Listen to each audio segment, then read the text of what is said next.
رضی اللہ تعالیٰ عنہ فرماتے ہیں میں اپنے ماتحتوں کے حق میں بڑا سخت تھا، سخت تھی میری طبیعت، میرے غلاموں کی جرت ہی نہیں تھی کہ وہ میرے سامنے گفتگو کر سکیں اور ٹھہر بھی سکیں۔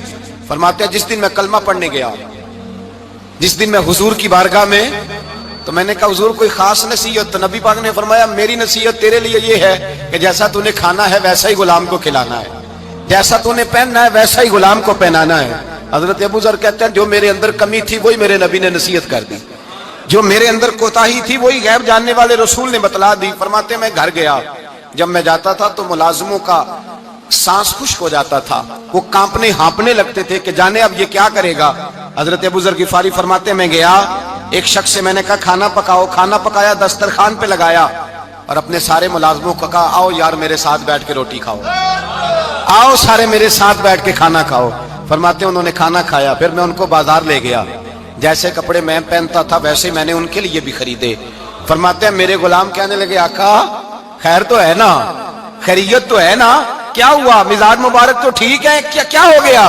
اور یہ جو ہم فضا کو اتنا خوبصورت دیکھ رہے ہیں اور یہ جو ہم اتنی پیاری ریم جھم برستی دیکھ رہے ہیں، یہ جاری رہے گی یا ایک دن کی ہے؟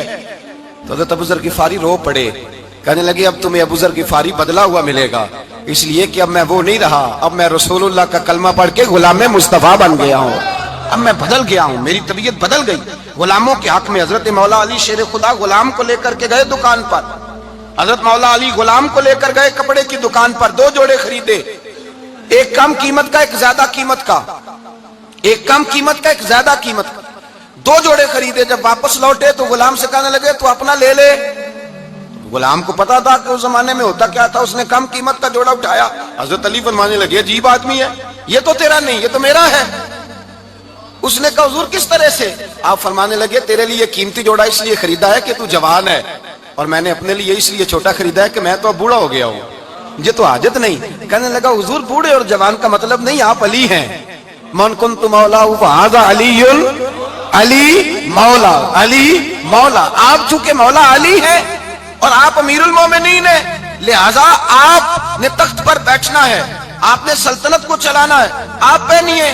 حضرت علی فرمانے لگے تو میرا غلام بنا ہے نا، تو نے ابھی میرے نبی کا دیدار نہیں نہ کیا، تو بعد میں آیا ہے نا، اگر تو اس دور میں ہوتا تو جان جاتا کہ یہ عمل میرا ہے، پر اس کے پیچھے جو نصیحت کے پھول ہیں وہ مصطفیٰ کے عطا فرمائے ہوئے۔ تو بھائی یاد رکھیں نبی کریم سید عالم صلی اللہ تعالی علیہ وآلہ وسلم نے تعین فرمایا مزدور کے حقوق کا، تعین کیا۔ حضرت حکیم بن حزام کہتے ہیں میں حضور کی بارگاہ میں بیٹھا تھا تو نبی پاک صلی اللہ علیہ وسلم سے میں نے کہا یا رسول اللہ آپ کو کون سا آدمی پسند ہے، کون سا محنت کرنے والا پسند ہے؟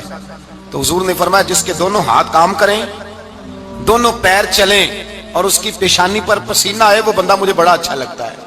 جس کی پسینہ آئے، آج لوگ مزدوری نہیں کرتے، دائیں بائیں دیکھتے ہیں، لوگ اپنے اندر وہ توانائی، وہ غیرت، وہ خودداری پیدا نہیں کرتے۔ بھائی گردن کو جھکا دیتا ہے خیرات کا پتھر، جہاں میں مانگنے والوں کے سر کبھی اونچے نہیں ہوتے۔ اور ایک بار کہنے لگے غیرت ہے بڑی چیز جہاں نے تگ و دو میں، پہناتی ہے یہ فقر کو تاج سردارا۔ اپنے اندر یہ توانائی پیدا کرنی چاہیے، یہ کوشش کرنی چاہیے۔ میرے نبی کریم صلی اللہ علیہ وسلم نے فرمایا تمہارے بعض گناہ ایسے ہیں جو صرف تم مزدوری کرنے جاؤ گے تو اللہ تمہاری مزدوری کی وجہ سے ہی تمہارے گناہ معاف فرما دے گا، اللہ تمہاری محنت اور کوشش کے سبب سے تمہاری ان غلطیوں سے درگزر فرمائے گا۔ حبیب کریم سید عالم صلی اللہ علیہ وسلم نے فرمایا مزدور جب قیامت کے دن آئے گا، بھئی عالم تو آیا، صوفی تو آیا، درویش تو آیا، صحابہ تو آئے، ان کا آنا تو شفاعت کے لیے شمار کیا گیا۔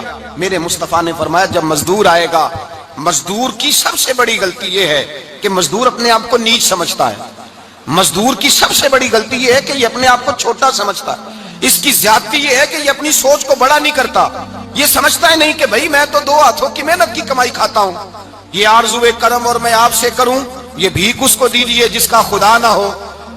مزدور کی زیادتی یہ ہے کہ یہ اپنے آپ کو چھوٹا جانتا ہے۔ میرے مصطفیٰ نے فرمایا جب مزدور محنت کرنے والا قیامت کے دن آئے گا تو اس کا چہرہ اس طرح چمکے گا جس طرح 14ویں کا چاند چمکا کرتا ہے، اس قدر اس کا چہرہ چمکے گا جب آئے گا وہ صبح قیامت۔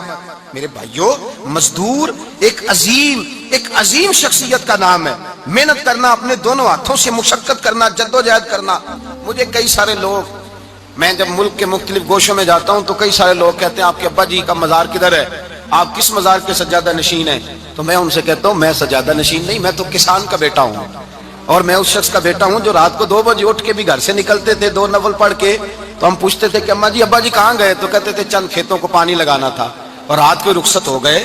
فخر کی بات ہے، یہ اعزاز کی بات ہے، یہ اعزاز کی بات ہے۔ ہم نے ساری زندگی ان کے ہاتھ پہ چھالے دیکھے، لیکن بات لفظ زبان پر یہی دیکھی کہ بیٹا عزت والا وہی ہوتا ہے جو اپنے ہاتھوں سے محنت کر کے روزی کھایا کرتا ہے۔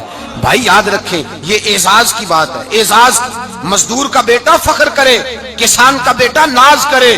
وہ جو آدمی سویرے جاتا ہے ویلڈنگ کا پلانٹ لے کے کام کرنے، اس کا بیٹا ناز کرے۔ وہ جس کا باپ پھاوڑا چلاتا ہے، چھینی چلاتا ہے، تھوڑا چلاتا ہے، وہ ناز کرے۔ اور مزار صرف ان لوگوں کے نہیں ہوتے جو اللہ اللہ کرتے ہیں، ہو کرتے ہیں، وہ تو قابل اعزاز ہے اللہ کے بندے، ان کے بھی مزار ہوتے ہیں۔ مزار وہ بھی ہوتا ہے جس کو میرے مصطفیٰ نے فرمایا القاسب حبیب اللہ، جو محنت کرتا تھا، ہاتھوں سے جد و جہد کرتا تھا، وہ بھی تو اللہ کا دوست ہے نا، اس کا بھی تو مزار ہے نا، اس کی بھی تو قبر پر انوار ہے جو اللہ کا محبوب ہو کے گیا۔ تو بھائی اپنا اعزاز جاننے سمجھے اس بات کو۔ میرے مصطفیٰ کریم صلی اللہ علیہ وسلم مزدور کو عزت دیتے، وقار دیتے، اور جو حضور کے گھر میں خادم ہوتے ان کی ناز برداری کرتے۔ ہمارے گھر میں جو بی بی برتن دھوتی ہے وہ ہمارے ساتھ بیٹھ کے روٹی نہیں کھا سکتی، اس کو یہ اجازت نہیں ہوتی۔ ہمارا جو مزدور ہوتا ہے نا، ایک صاحب کہنے لگے یہ بچہ میرے پاس کام کرتا ہے، اس کے ابا جی بھی کرتے تھے، تو میں نے کہا اس کا مطلب یہ ہے کہ تم نے آگے نہیں بڑھنے دیا، تم نے کہا مزدور ہی رہنا ساری زندگی، یہی رہنا میرے پاس، آگے نہ بڑھنا۔ میرے مصطفیٰ کریم سید عالم صلی اللہ علیہ وسلم کے پاس جو لوگ کام کرتے تھے، محنت کرتے تھے، مشقت کرتے تھے، ہمارا ملازم ڈرتا ہے، کامتا ہے، وہ بات کرتا ہے تو صاحب جی کہتے کہتے زبان تھکتی ہے، 100 دفعہ موڈ کو دیکھتا ہے، گالیاں کھاتا ہے بیچارہ، اس کی عزت نفس کو اچھالا جاتا ہے، اس کو رسوا کیا جاتا ہے، اور وہ بیچارہ رات کو رضائی میں منہ دے کے روتا ہے کہ یار میرے نصیب صرف اس لیے کمزور ہیں کہ میں غریب کے گھر میں پیدا ہوا ہوں۔ ہم احساس نہیں کرتے، اور مزدور کو کبھی موقع مل جائے جان چھوٹنے کا تو بھاگ جاتا ہے۔ ہمارا کردار اور اخلاق ایسا نہیں ہوتا۔ حضرت زید بن حارثہ رسول اللہ کے غلام تھے، نبی پاک کے گھر میں جھاڑو دیتے تھے، برتن مانجتے تھے۔ یہ بچپن میں اپنے قبیلے سے گم ہو گئے تھے، کسی نے اغوا کر کے لا کر کے بیچ دیا، گم ہو گئے تھے، حضور کی بارگاہ عالی مرتبت میں لائے گئے۔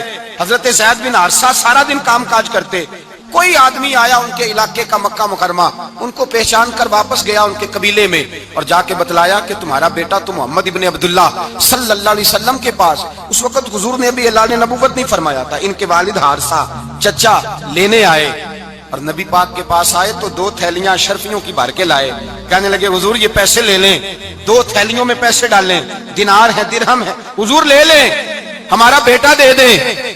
نبی پاک صلی اللہ علیہ وسلم نے فرمایا تمہیں غلطی لگ گئی ہے، پیسے پیچھے ہٹاؤ، میں زید کو بلاتا ہوں، میں زید کو، ادھر دیکھیے گا، میں زید کو، میں اسے بلاتا ہوں، اگر وہ جانا چاہے تمہارے ساتھ تو مجھے اعتراض نہیں لے جانا۔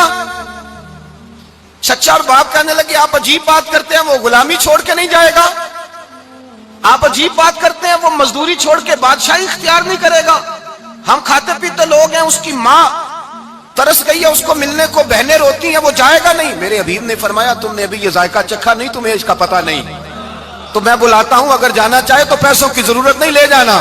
حضرت زید کو پیغام دیا، آئے، حضور نے فرمایا وہ تمہارے والد کھڑے ہیں، وہ چچا ہیں، لینے آئے ہیں۔ جناب زید گئے، باپ کے گلے سے لگے، بچھڑے ہوئے باپ بیٹا ایک دوسرے کو مل کے کھل کے روئے، کہا بیٹا تیری ماں کی آنکھیں پتھر ہو گئی تیرا رستہ دیکھ کے، تیری بہنیں ترستی ہیں تیرے چہرے کے دیدار کو، بیٹا وہ گلیاں بھی روتی ہیں جن میں تو کھیلا کرتا تھا، پر اب فکر کی بات کوئی نہیں، اب کوئی پریشانی نہیں، میں پیسے لایا ہوں تجھے لے جاؤں گا۔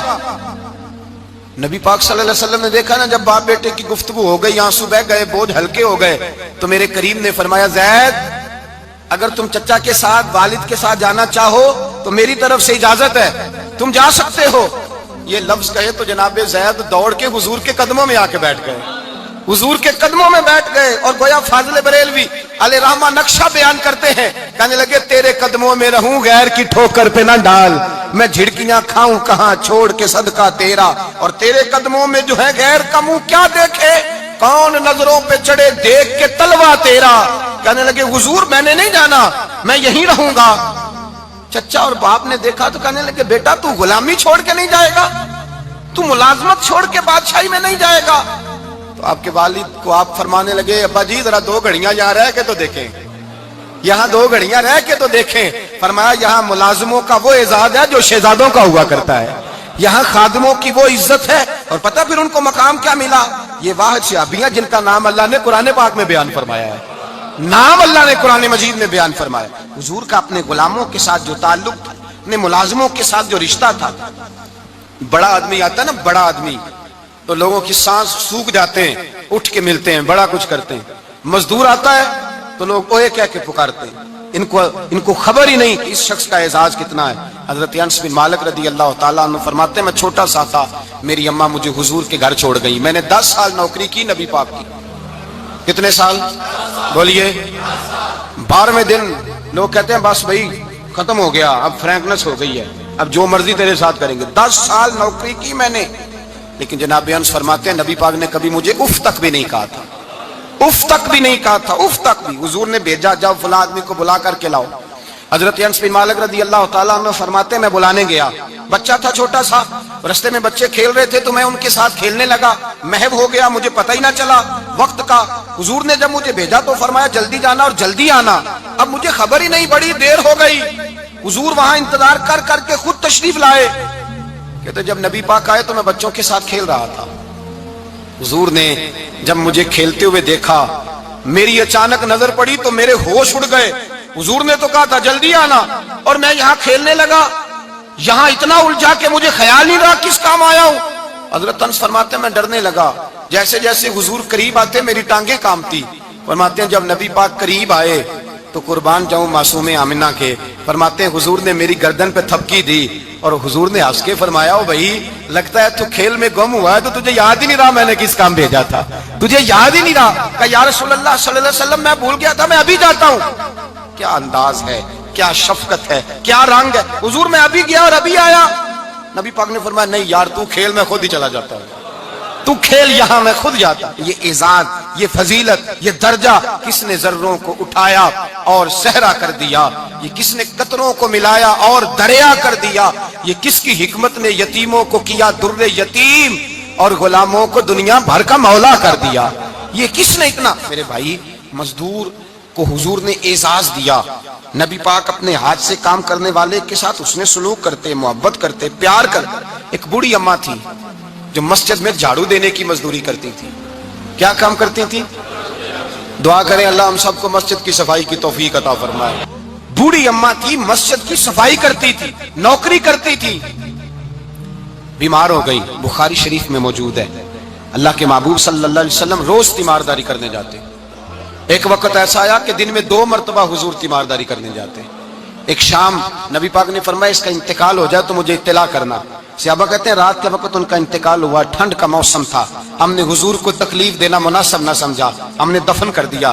سویرے اللہ کے حبیب نے پوچھا تم نے مجھے اطلاع کیوں نہیں دی؟ حضور سردی بڑی تھی. کون جاتا ہے مزدوروں کے جنازوں میں, کون جاتا ہے مزدوروں کے جنازے میں.